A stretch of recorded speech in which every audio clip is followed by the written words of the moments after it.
नमस्कार। आज हम बिहार के भूगोल पर थोड़ी गहराई से नज़र डाल रहे हैं। हमारे पास कुछ नोट्स और स्टडी गाइड हैं, तो देखते हैं इनसे क्या ख़ास बातें निकलती हैं। मतलब बिहार की लोकेशन, बॉर्डर, ज़मीन कैसी है, मौसम, ज़मीन का इस्तेमाल कैसे हो रहा है, ये सब समझेंगे।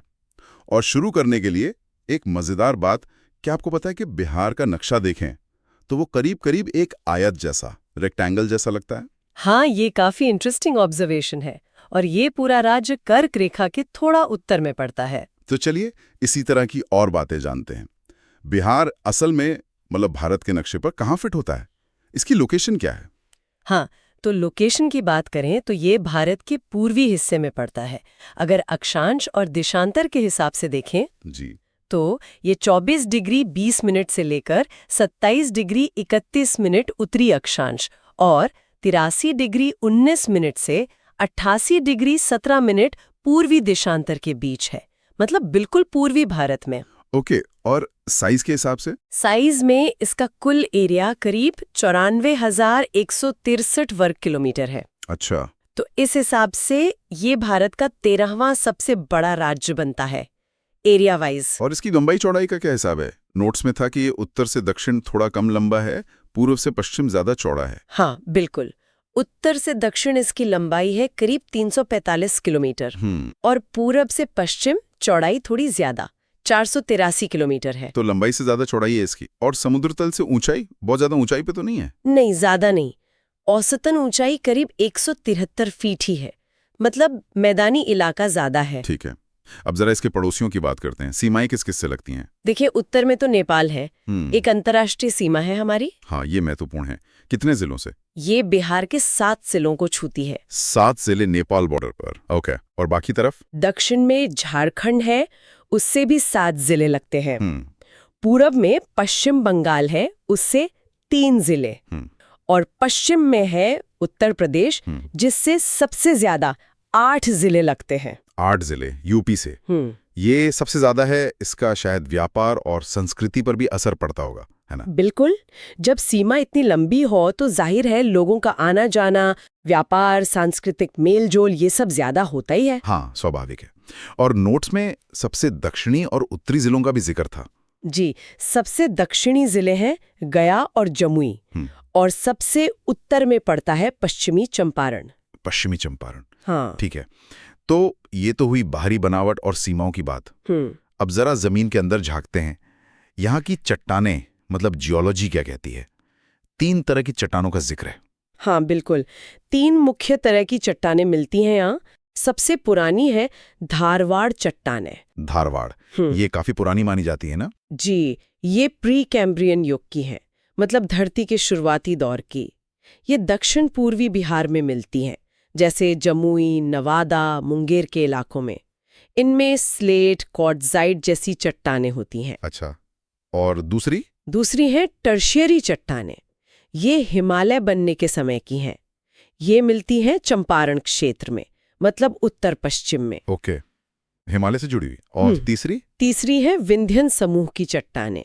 ये दक्षिण पश्चिम बिहार में रोहतास और कैमूर जिलों में मिलती हैं। रोहतास और कैमूर। हाँ, और ये बहुत महत्वपूर्ण है क्योंकि इनसे चूना पत्थर, बलुआ पत्थर मिलता है, जो सीमेंट उद्योग के लिए बहुत जरूरी है। अच्छा, तो सीमेंट इंडस्ट्री के लिए ये विंध्यन चट्टानें अहम है। तो मतलब जमीन के नीचे भी काफी वैरायटी है बिहार में। जी हाँ, जियोलॉजिकली काफी विविध है। चलिए अब जरा मौसम का हाल जाने। जलवायु कैसी है? मानसूनी लिखा है नोट्स में, इसका क्या मतलब हुआ आम भाषा में? मानसूनी जलवायु का मतलब है कि यहाँ मौसम के रंग साफ दिखते हैं। जी। 3 मुख्य ऋतुएं होती हैं।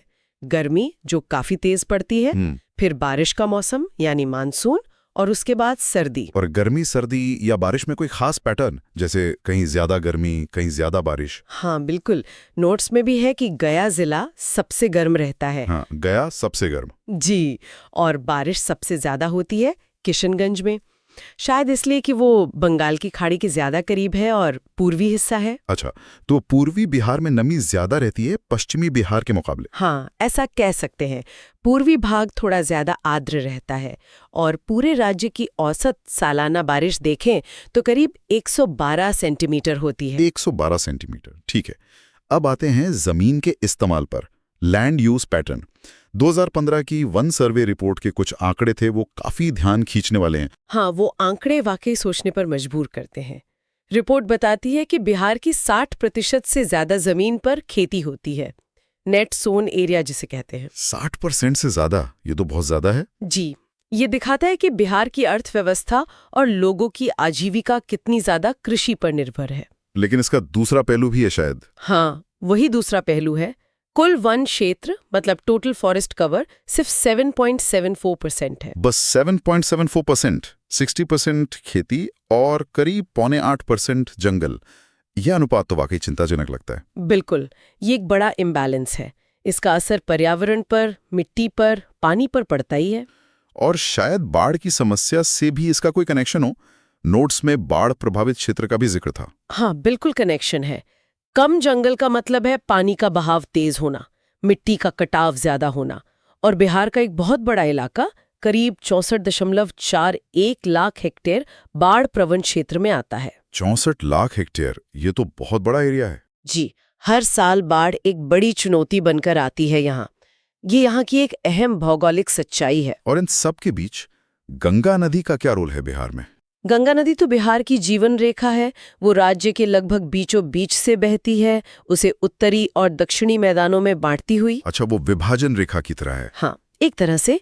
और सिंचाई के लिए भी बहुत महत्वपूर्ण है। वैसे सिंचाई की बात करें तो गंडक परियोजना राज्य की सबसे बड़ी सिंचाई योजना है। गंडक परियोजना? हाँ, ये खेती पर निर्भरता को देखते हुए काफी अहम होगी। बिल्कुल। तो अगर हम सारी बातों को समेटें तो बिहार एक आयताकार राज्य है।